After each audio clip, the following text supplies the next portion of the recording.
Essa questão 54 ela trata da estrutura fundiária do Brasil, ou seja, a estrutura na distribuição de terras no país. A estrutura fundiária no Brasil você pode classificar de uma forma: ela é concentrada, e ela é concentrada há muito tempo. Ela vem mantendo e vem inclusive aprofundando essas desigualdades com base na concentração de terra. Você certamente já ouviu aquele slogan: muita gente sem terra, muita terra com pouca gente. Por quê? Desde o princípio, desde o tempo da América Portuguesa, né, do período colonial do Brasil, a gente tem a concentração, grandes extensões de terra na posse de poucas famílias, famílias abastadas, lá no começo ligadas à nobreza portuguesa. Então a gente tem uma origem da concentração de terras lá nas Seis Marias, lá no período colonial.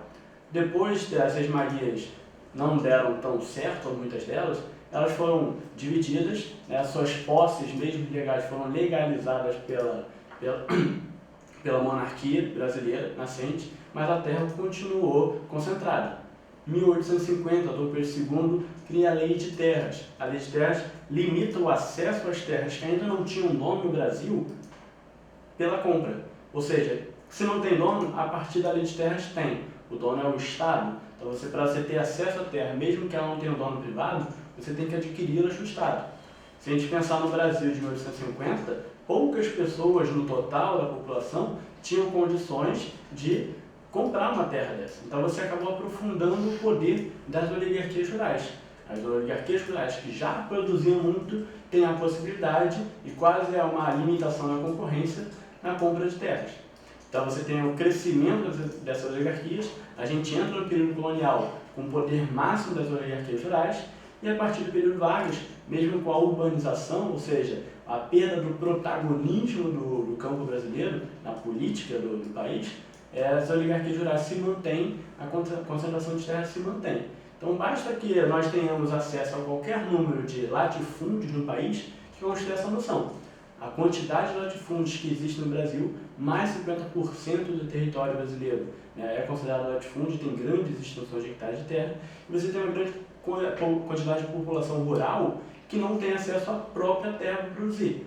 Precisa buscar outras formas de produzir, seja trabalhando, né, em propriedades alheias, seja na estrutura de boia fria, como migração temporária, seja em relações trabalhistas como o arrendamento, a parceria, o meeiro, a figura do meeiro, enfim, existem várias possibilidades de trabalhar numa terra que não seja sua, mas para muitas famílias rurais que necessitam de uma agricultura de subsistência ou preferem uma agricultura de subsistência, o ideal é ter a sua própria terra. Então o acesso à terra no Brasil ainda é um problema. Você ainda tem organizações que lutam pela democratização no acesso à terra.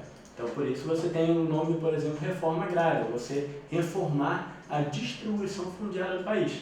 A reforma agrária ela é protegida por lei, você tem necessidade. Hoje em dia, restrito às atividades, às propriedades improdutivas. Tá? Somente aquelas terras consideradas improdutivas estão passíveis a sofrer uma reforma agrária.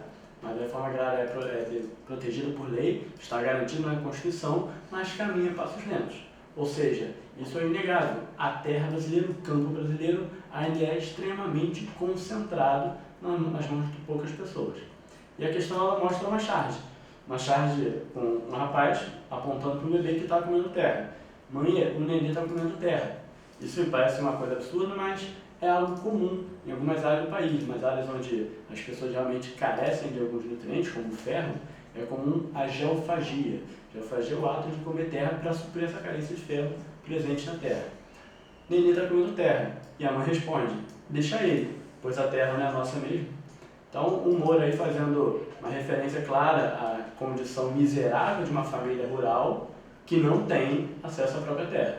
Ou seja, tudo bem, deixa ele comer, a terra não é nossa mesmo. E ele pergunta: o processo de concentração fundiária, então a gente já estabelece isso, caminha junto hoje em dia com outros inerentes a ele, como a industrialização da agropecuária, as migrações temporárias e as condições inaceitáveis de trabalho, as condições muito precarizadas de trabalho na terra. A gente tem que destacar, por exemplo, a atividade, né, temporária, conhecida como boias frias. A charge acima faz a relação entre. Então, qual é a relação que essa charge está buscando? Onde é que está, inclusive, o humor ácido dessa charge? Letra A. concentração fundiária e miséria dos trabalhadores rurais.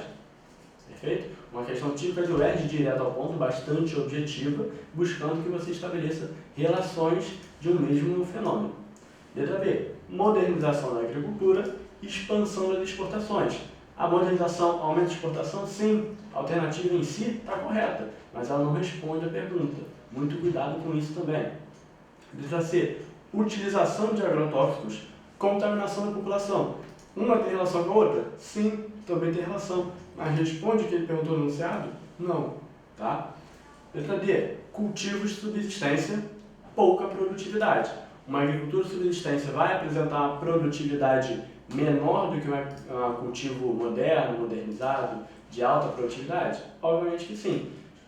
A relação entre elas está correta? Mais uma vez, a relação entre elas está correta, mas não responde o que o enunciado pede. Então, a única que tem a relação correta e responde o enunciado, tá? Muita atenção a isso, é a concentração fundiária aliada à miséria dos trabalhadores rurais que levam o neném a comer a terra para suprir a sua carência de ferro. Sendo assim, o nosso gabarito nessa questão é a alternativa A.